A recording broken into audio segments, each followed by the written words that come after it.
purpose. Hi, my name is Julia Boyce, and today I'm going to be talking about the San Diego Comic-Con. The Comic-Con began in 1970 and was held at the U.S. Grand Hotel in their basement. It was the first event, and it was a one-day convention that was a trial run for the three-day convention that we now know of.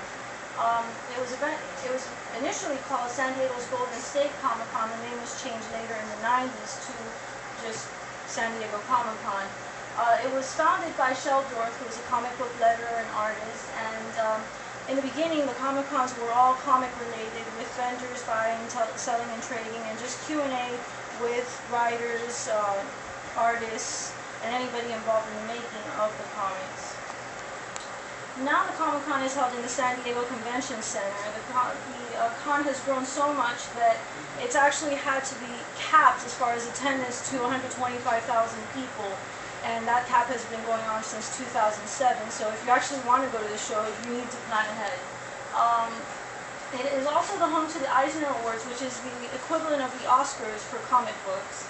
And it's run by Comic-Con International, which is a non-profit educational organization that is the sole purpose of which is to raise awareness and appreciation for comic books, sci-fi, and fantasy-related material. Later on, as time passed, new mediums started to take interest in Comic-Con and promote their subjects there. Hollywood, probably due to its proximity, began showing teasers of movies and offering collectibles. The first movie that was made it big to promote in Comic-Con was Star Wars. A year later, Superman, followed by Aliens, and now a lot of movies do it. It's commonplace. TV shows also followed suit and started offering panels with celebrities coming in for Q&A sessions.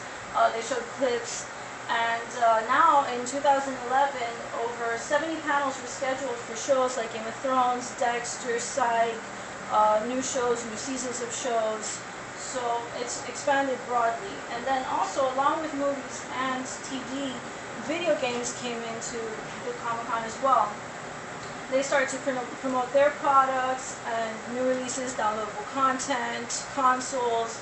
They started to offer collectibles that were exclusive only to Comic-Con to attract people to come in to the show. Also throughout the event, there were many gaming areas open to try new games and tournaments for games like Pokemon and even card games like Magic the Gathering, multiple different broad range of games.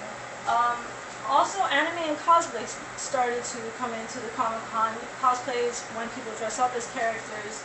As you can see here are some of the examples of people dressed up as from video games to anime to comics.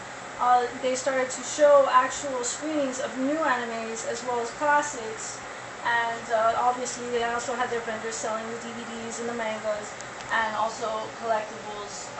There's also a tradition that started in the 70s called the Masquerade, where people would come to the Comic-Con dressed up, and cosplay kind of filtered into that. So now it's a cosplay, but it's a contest, so everybody comes in dressed up to the show, and it's something interesting for everybody to watch.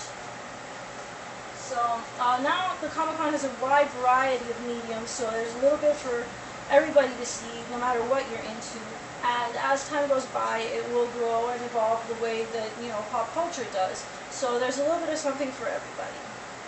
Okay, well, that's my speech, so I have to show the audience. This is my audience. And